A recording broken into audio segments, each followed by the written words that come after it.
the circuitry of 3 tracks. And these are the three tracks that you test clinically. The first one, let me just say, the spinocerebellar tract is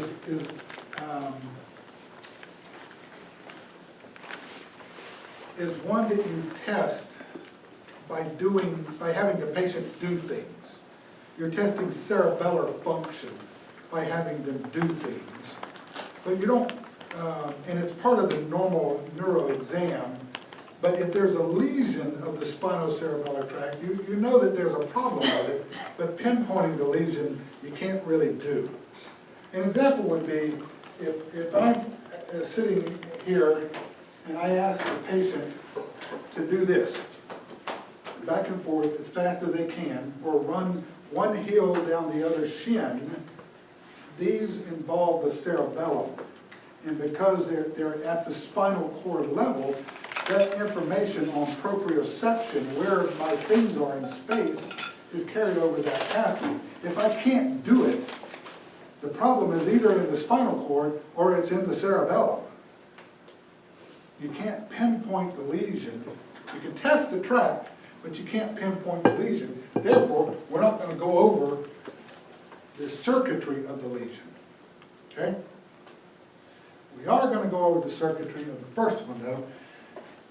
It's called the anterior lateral system. I've been calling it the spinothalamic tract, and that's indeed what it is. It carries this information, pain, temperature, crude touch, to the thalamus. The thalamus is the relay organ up in your deep brain, and we'll cover the thalamus, I think, on Wednesday. The thalamus is in the deep part of the brain, and all sensation goes through the thalamus, with one exception. All sensation goes through the thalamus, and the thalamus parcellates it to the appropriate area of the cerebral cortex. The thalamus is the switchboard for sensation. There's only one sensation that doesn't have to go through the thalamus, and that is smell. We'll talk about that on Thursday. Everything else, pain, temperature, touch, vibration, proprioception, everything has to go through the thalamus. The next one is the dorsal column that I mentioned and what it projects. It's also called the dorsal column / medial lemniscal pathway. The dorsal column is the part of the spinal cord, right? The medial lemniscus is what you call the projections in the brain stem. That's why people just refer to it as the dorsal column medial lemniscal pathway. It carries those types of sensations. The one motor pathway that you can test with precision is the corticospinal tract. It starts in the cortex and projects to the spinal cord and contains our upper axons of our upper motor neurons. The cell body for the upper motor neuron would be in the cerebral cortex. The axon is going to project all the way down to the spinal cord to the appropriate myotome that you're trying to move. Okay?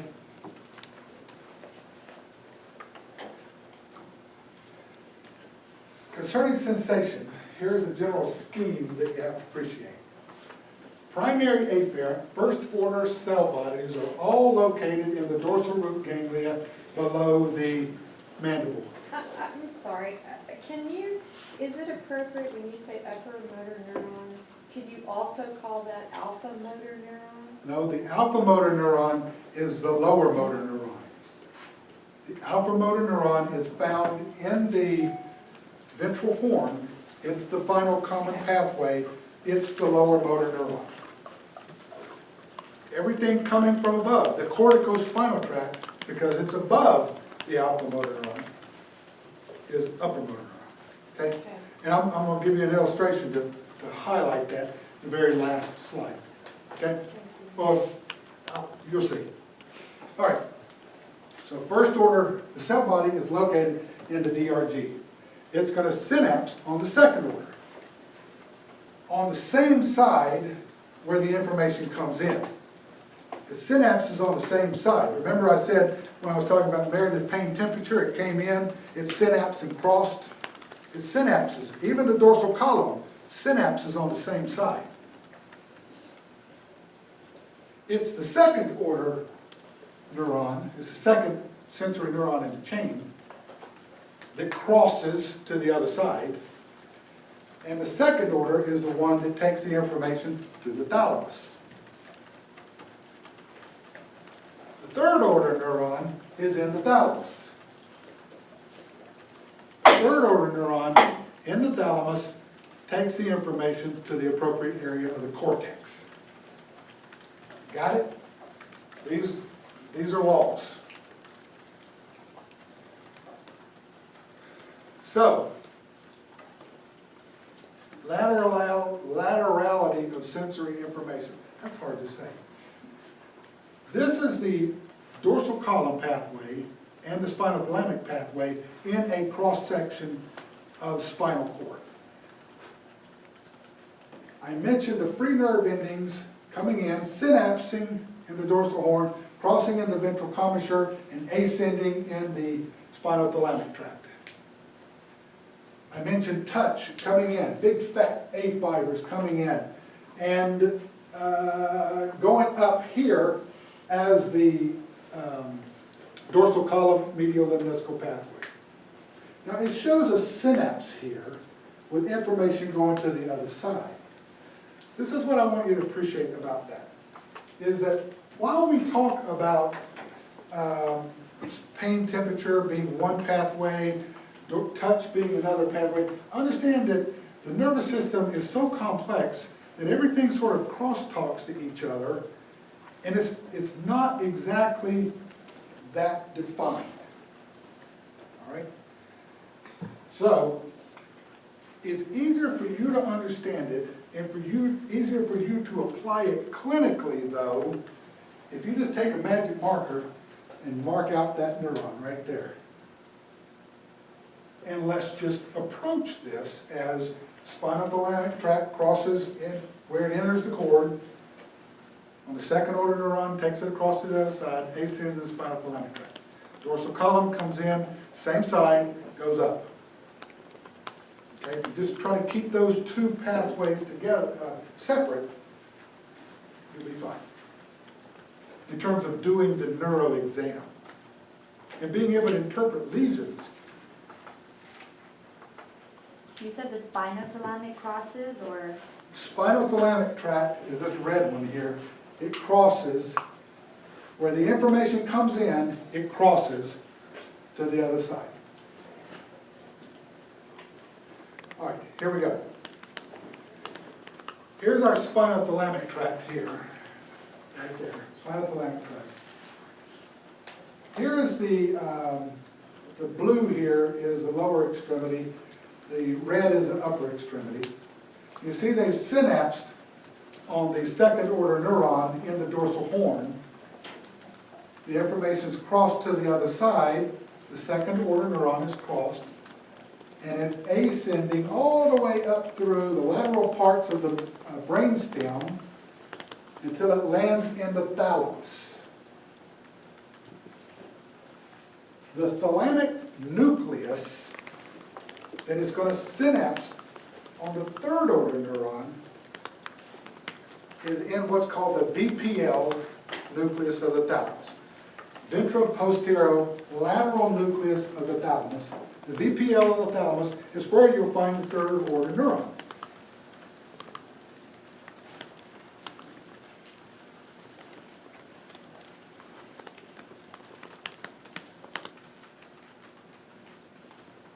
It's that simple. So this is what you need to appreciate. If she has a stroke right here that involves pain and temperature reception, where is she going to be anesthetic? It's on the other side.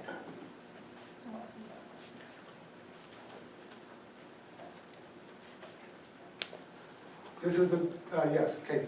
On slide 32, when it's talking about general scheme for sensory pathways, You have to tell me what slide 32. 32.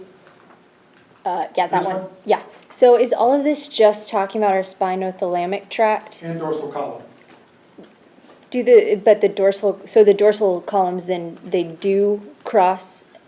I was headed to that slide. Just Oh, no, sorry. hold yourself together for 1 minute. All right, that's spinothalamic tract. This is dorsal column. I touch you on your lower extremity or below T6. That sensory information is going to be carried over fasciculus gracilis. If I touch you above T6, meaning your upper extremity, that is through the cuneatus. Look here what it does. It comes in and stays on the same side till it gets to the medulla. In the medulla right there, it synapses on the second order neuron in two nuclei, either the nucleus cuneatus or the nucleus gracilis. It corresponds to the same tract. There's the second order neuron right there.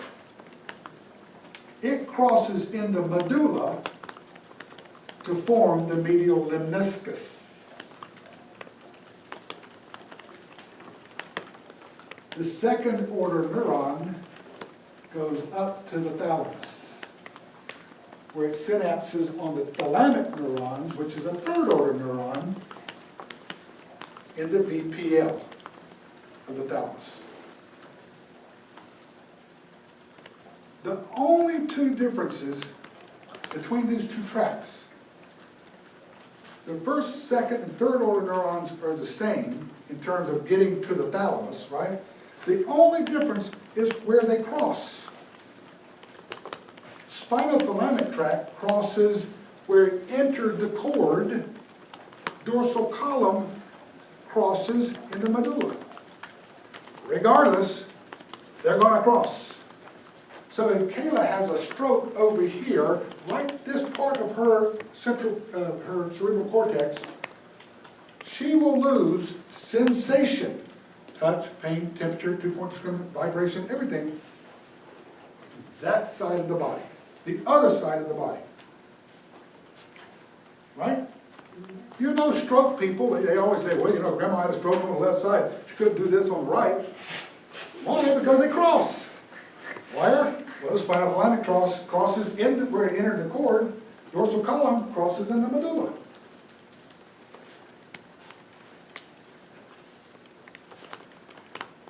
Where do the thalamic neurons project? Right? This groove, this sulcus right here, is called the central sulcus. In front of the central sulcus is the precentral gyrus. Behind it is the postcentral gyrus. Sensation from the thalamus projects to the postcentral gyrus. That's where you receive sensory information. It is your primary sensory area. If you lesion that area, you cannot feel it. You said both of these are crossing, then which one is not crossing? Which tract is not crossing? They all cross. All, except for two tiny, tiny exceptions, all tracks cross. One track crosses twice, but we don't want to go there. Okay? So what I'm saying is that if I lesion this as a primary sensory area, I lose the ability to feel. Now, all this other crap back here in the parietal lobe, remember back in anatomy, this is the frontal lobe, that's the parietal lobe. All this crap back here is the association, the somatosensory association area. What does that mean? That means if I touch Meredith, she felt the touch there, primary.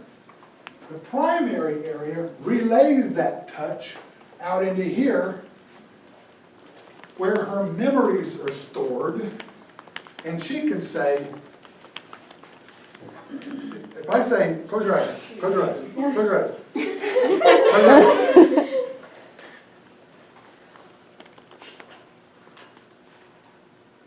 Tell me about that touch. Was it metallic? No. She saw me pick up this. She thought I was going to touch her with this. I touched her with that. She felt the touch right there. That's where you receive hand information.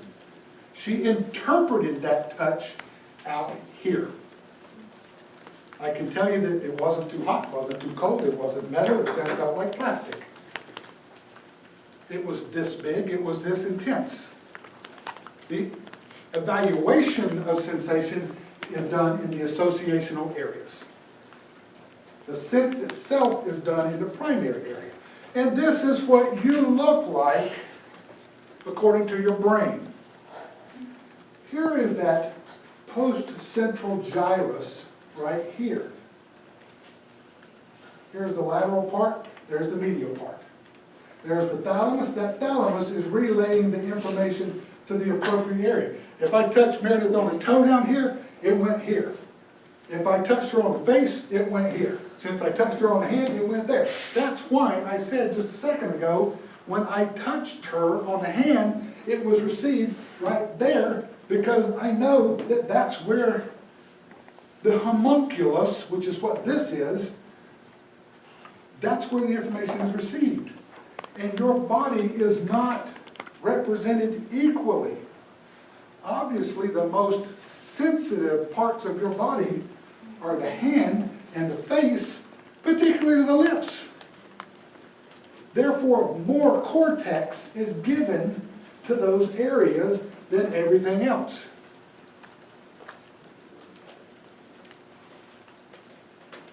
So, if she has a stroke of the middle cerebral artery, what does the middle cerebral artery supply?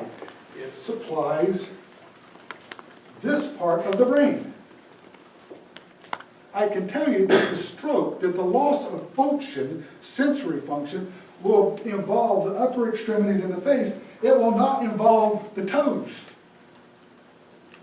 If she has a stroke involving the anterior cerebral artery, where you find in the fissure, she will lose sensation and or function of the toes, or the knee down.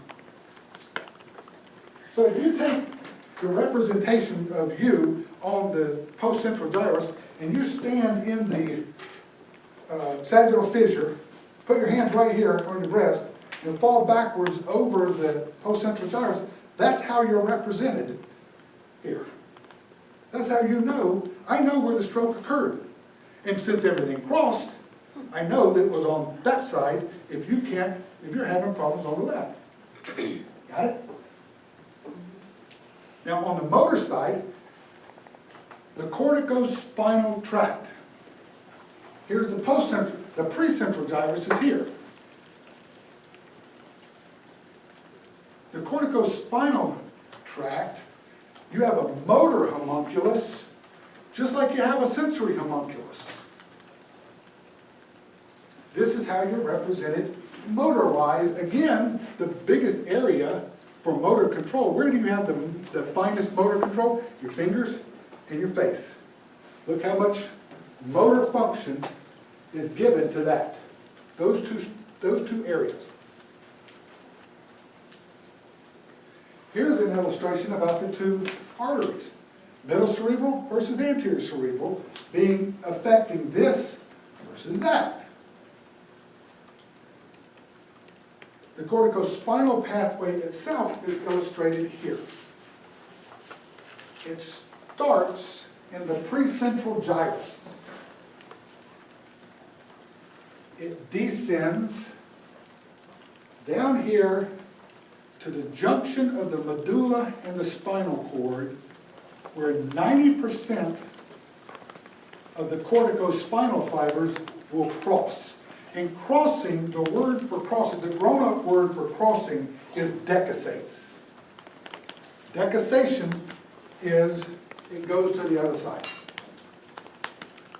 When we talk about the cortex on Thursday, the predominant neuron of the cortex is pyramid, is shaped like a pyramid. This pathway starts with these pyramidal cells. This is also called the pyramidal motor system. Corticospinal is a pyramidal. When I say pyramidal, I'm talking about your voluntary motor system. Remember how that slide a while back, where I had all those other descending inputs, the rubrospinal, vestibulospinal, all those different things? Those are not pyramidal. The only pyramidal system is the corticospinal. Those are extrapyramidal. So when I say pyramidal, I just mean corticospinal tract. When I say that person is having extrapyramidal symptoms, motor systems, that means that it involves something other than this pathway. The most common extrapyramidal motor problem you're going to encounter is Parkinson's disease.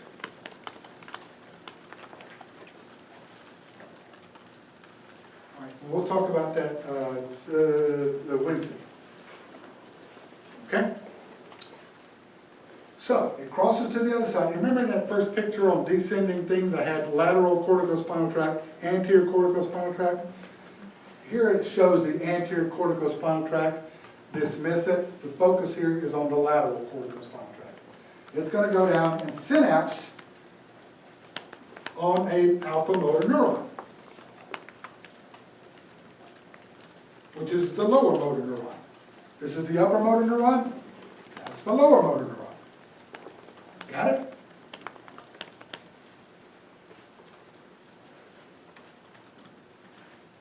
Everybody understand this pathway? The crossing here is in the medulla. So, I'll pick on you today. I've moved down. So if she has a stroke here, and it's that big, turning face to crowd, it's that big, what's she going to lose? She is going to have anesthesia of her hands, her upper extremity, probably her face. She is not going to be able to move her hands on this side because all three of these tracts have crossed. The corticospinal and the pyramidal decussation at the junction of the medulla and the spinal cord, the dorsal column in the nucleus gracillus, nucleus cuneatus in the medulla, and the spinothalamic tract down in the spinal cord itself.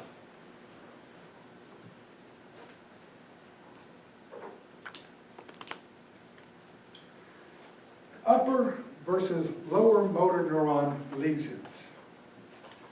This is the difference between a stroke involving the corticospinal tract up here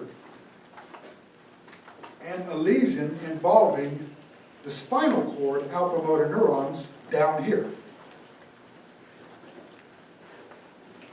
Now, in an upper motor neuron lesion, let me see.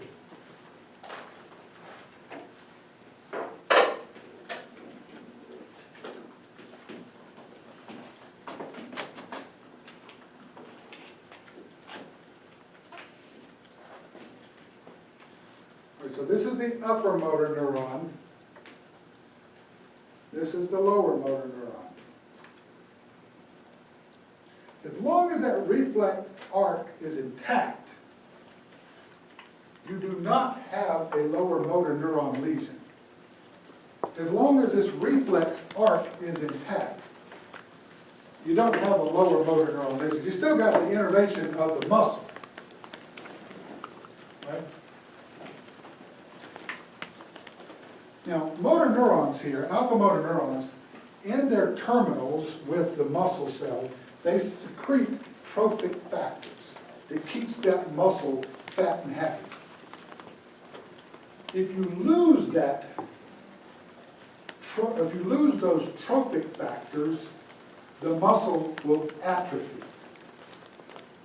So in a lower motor neuron lesion, it's characterized by atrophy. You ever seen anybody in a wheelchair, how thin their legs are?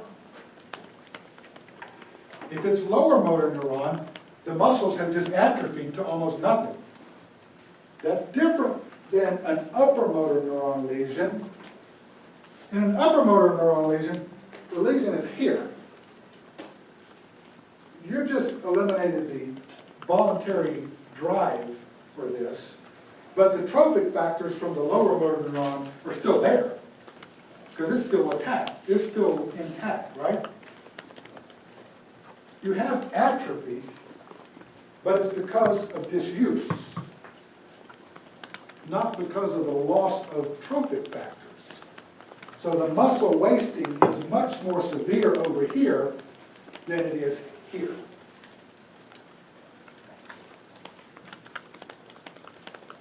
If you cut this neuron here, there's no innervation to the muscle, and the muscle is just flaccid.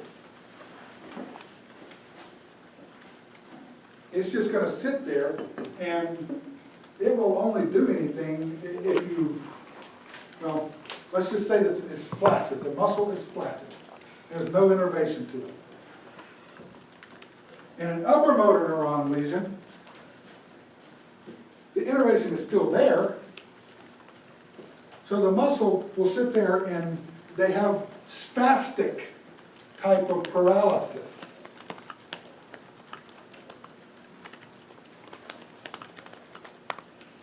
Take a pencil and make a line through the fasciculation and flaccid. Let's remove that, because this is the more important.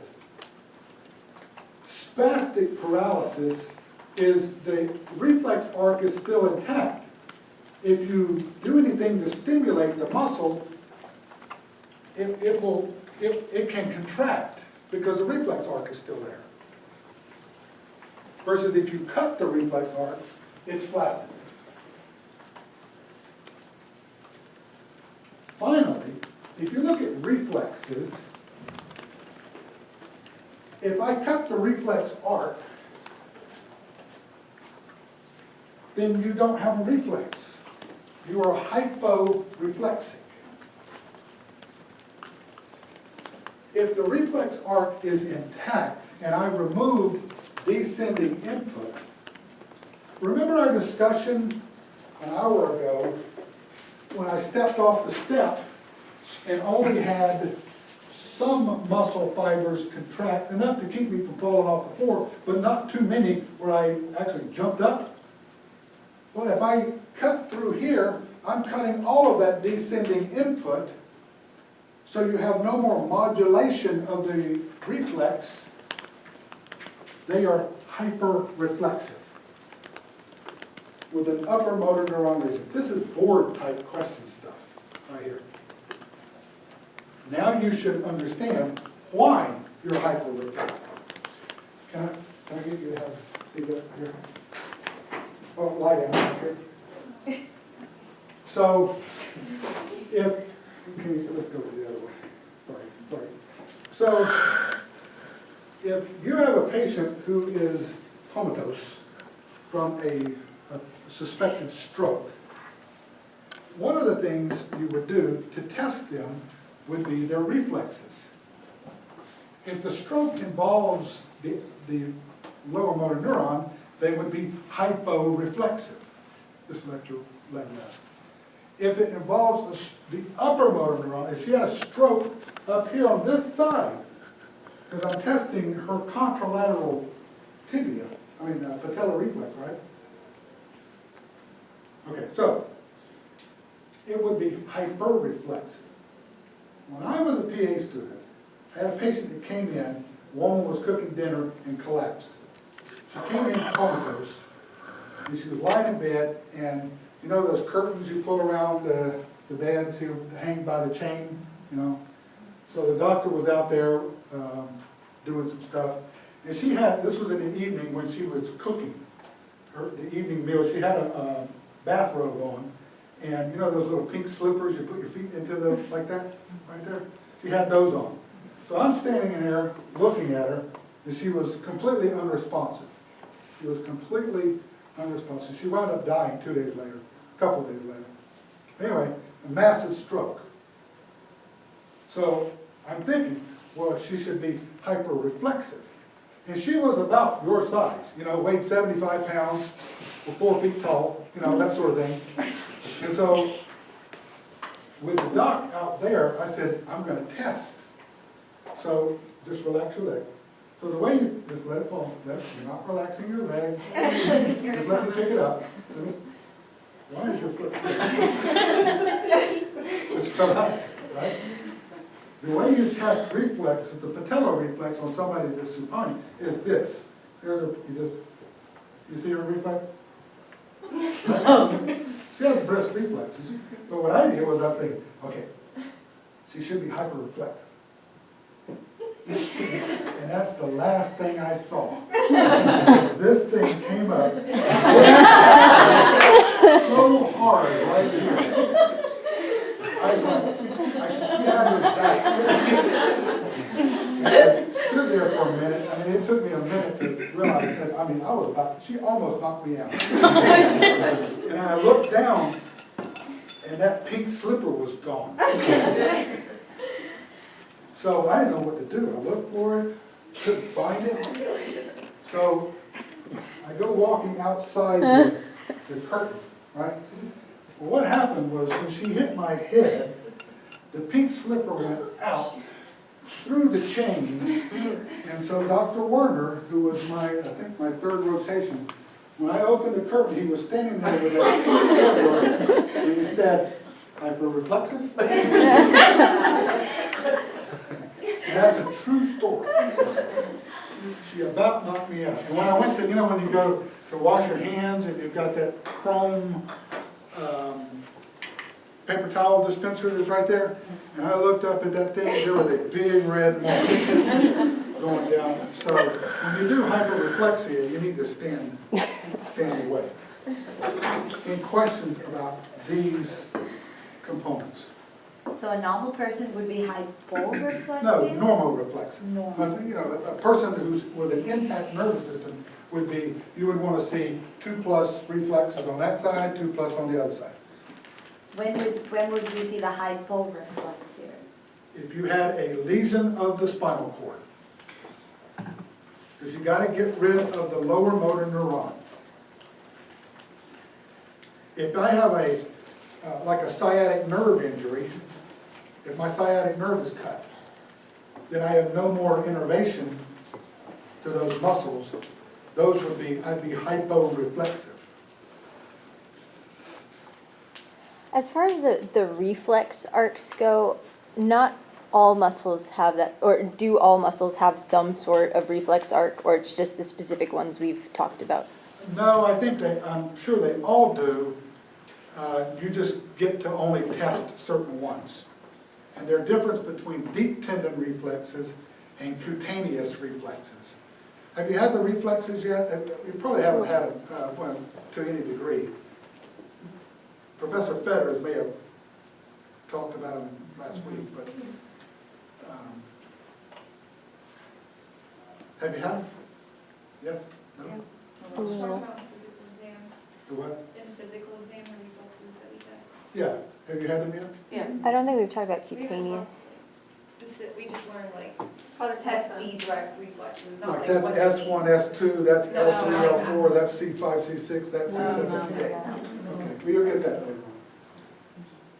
Larry, you okay? I was just gonna say, we learned that in anatomy though. Right, 1, 2, 3, 4, 5, 6, 7, 8, yeah.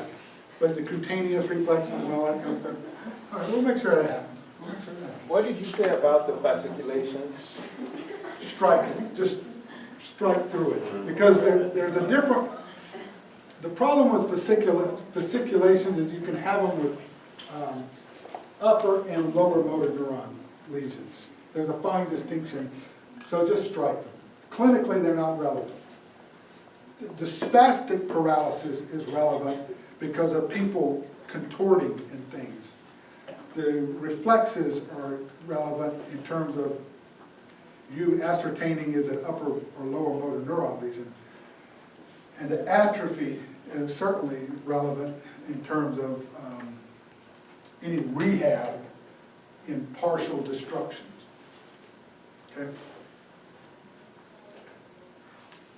As You're far- back. Yeah, sorry. As far as spastic paralysis, is it something where it just happens when you stimulate the muscle, or is it just always going unless you cut that reflex arc? It can be either. One of the problems in dealing with people, I don't know if you've ever dealt with people in wheelchairs before, but a lot of things one thing that can happen with neuromuscular injury is spasm. And so the people can sit in, wheelchairs, they can have the muscles, because they're stimulated, because the reflex arc is still intact, they can have pretty significant spasms. And the way to treat that is with a muscle relaxer. One of the primary ones is called baclofen, BACLOFEN, and that helps reduce the contractions and spasm related to spasticity. Now, this is not only just, don't be thinking this is limited to just strokes and spinal cord injury. When you're talking about things like multiple sclerosis, which is an upper motor neuron lesion, or can be a lower motor neuron lesion, when you're talking about Lou Gehrig disease, all these neural diseases, they have these components to them. Upper and or motor neurons. Upper and or lower, yeah, I think of that. Okay? All right. A couple of the systems that are interesting that we're not going to really spend time on is tectospinal. There's an area of the brainstem called the tectum. The tectum receives visual input. Okay, so vision eventually gets to the tectum. Why would you need a tectospinal pathway?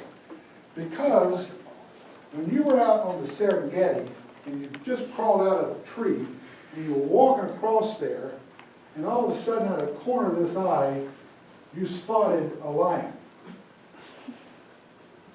What are you going to do? You're going to turn to face that lion.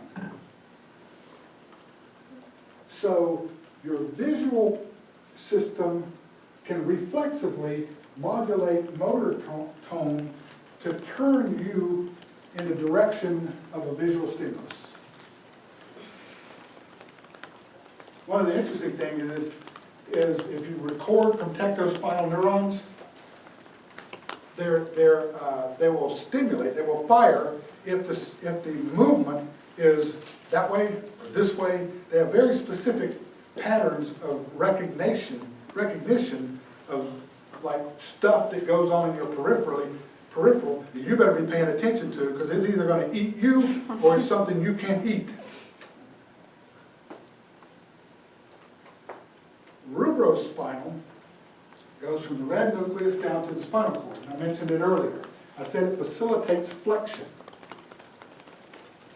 So the rubrospinal is controlled from above. Everything else is controlled from above, right? Everything in your below the cerebellum is controlled from above.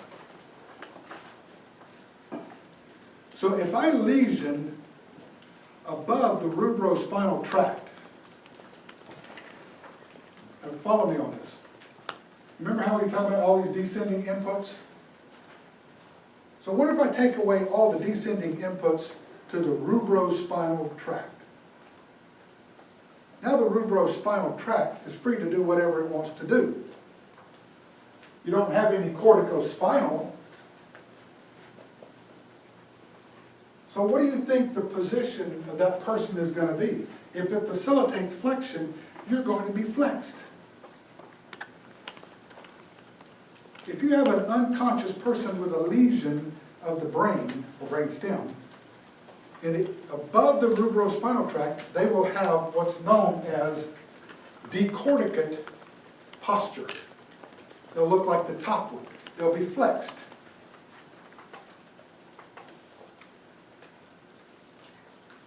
Vestibulospinal, what did I say about vestibulospinal? Vestibulospinal facilitates anti-gravity muscles or extensors. The vestibulospinal is actually more powerful than the rubrospinal.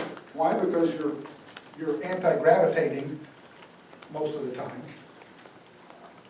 But if I lesion above the vestibular nucleus and set the vestibulospinal pathway free, what are you going to be? You're going to be extended like this bottom cowboy. That's called decerebrate positioning. You are going to encounter patients like this. When I say that the patient is posturing, that means that this is going on. If this is going on, your patient is in trouble. Because you got a nasty lesion up here in the brainstem, either above the red nucleus or above the vestibular nucleus. And finally, there's when we start talking tomorrow, I'm going to tell you about a bunch of nuclei in the brainstem. There's a lot of nuclei in the brainstem. Interspersed between all those nuclei are other neurons that are not organized into specific nuclei. That's called the reticular system. So everything that's not a nucleus in the brainstem is reticular. Those reticular neurons project to the spinal cord as well. And depending on which ones, pontine or medullary, the medulla or the pons, depending on which one fires, you will either posture, inflection, or extension. I had a guy, this guy I look after, 89-year-old guy, I mentioned to him before. These reticular neurons here it's called the reticular activating system. His set off the other day when he had a seizure, and he wound up posturing. So even just last week, this has come into play. These are not esoteric BS, obtuse neuroanatomical terms. These are things that you're going to see. Okay. All right. I mentioned this the other day. Syringomyelia is a disorder where the central canal expands. So it expands at different parts of the, so if you have the spinal, if this is the spinal cord, it might expand up here, and down here, and down here. It doesn't expand the whole length, it's spotty. And as it expands, it puts pressure on the crossing fibers of the spinal thalamic tract, and they start losing pain temperature of the levels where it's expanded. It eventually gets so big that it impacts the trunk musculature, and you can have posture problems, syringomyelia. I've only seen one person with syringomyelia in my life. She was a medical student, and it was pretty severe. Hers involved the brachial plexus, C5 to T1, so she had all this horrible atrophy of the muscles of the hand, and of course she had anesthesia of the hand in terms of pain temperature. Doesn't affect the dorsal columns, because they're back here. Anesthesia in terms of pain temperature only. Tabes dorsalis, I've mentioned, affects the dorsal columns. You lose proprioception, so you have to look at your feet when you're planting. Damage to the anterior lateral system, or you understand that damage to parts of the cord will give you different problems. If you damaged here, you're going to lose pain temperature, but not touch. If you damage here, you'll lose touch, but not pain temperature. very site-specific. So in the last 10 minutes, we're going to talk about this. Brown-Sequard syndrome is, you may encounter it. It's almost an academic exercise to get to understand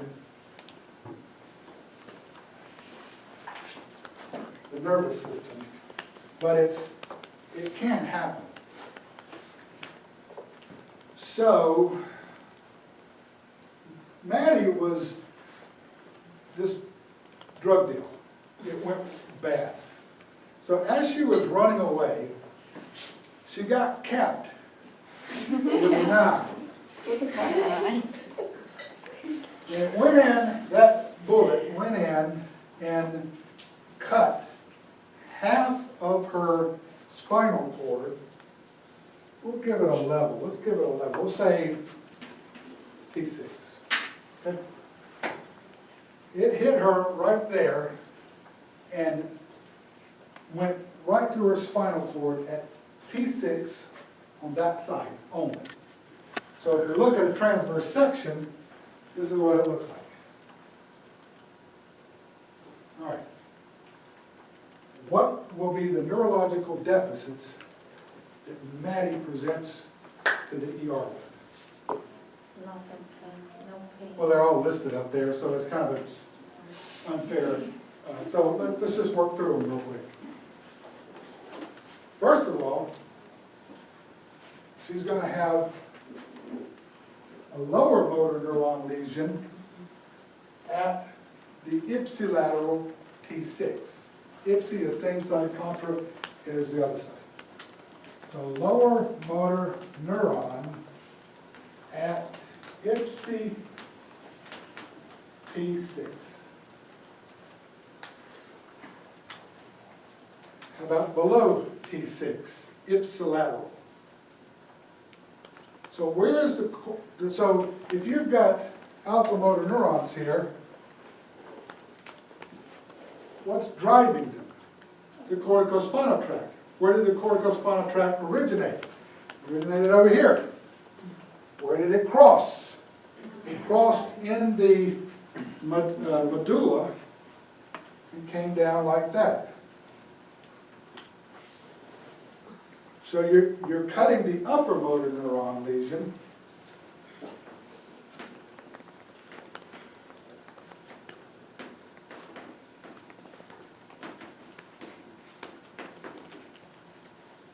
Below T6, right? How about the other side? It's in terms of motor. Nothing. Because the other side is spared all the way down. Other side is clean in terms of motor. All right? Let's look at sensation.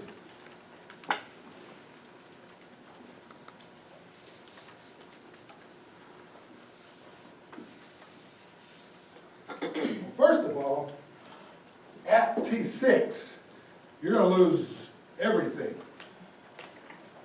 Because touch, and I'll make this a smaller neuron, pain, you're going to wipe it out at T6 on the same side. So anesthesia, meaning no sensation, at ipsi T6. Everybody understand that? Okay. How about below T6? Spinothalamic tract, here. Well, that comes in, got first order neuron. Where's the second order neuron? It's right there. It's going to cross to the other side. Right? Mm-hmm. So pain and temperature will be intact on the ipsilateral side below T6. Well, how about the other side? Everybody over here, pain, temperature, it came in, they came in and crossed and got cut. So you're gonna have no pain temperature, contralateral, T6 and below.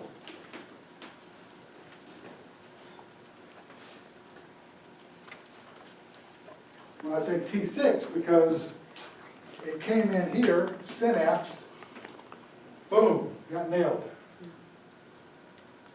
Right? How about touch?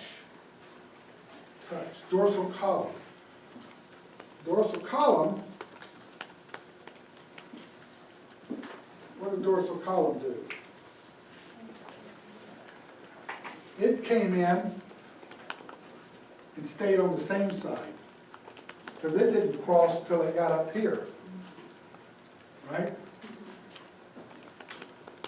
So you're gonna have no touch. You understand, I'm talking about dorsal column, not crude touch. No touch at and below IPSI T6. How about the other side? Not a thing. Spared. That's the Brown-Séquard syndrome. If you understand that, you understand these three pathways. So if you get a gunshot wound to the right side of your spinal cord, and hemisects the spinal cord on the right side, you cannot feel touch on this leg. You can't feel pain in that leg, but you can opposite. That's the Brown-Séquard. All right? So that's probably enough for today.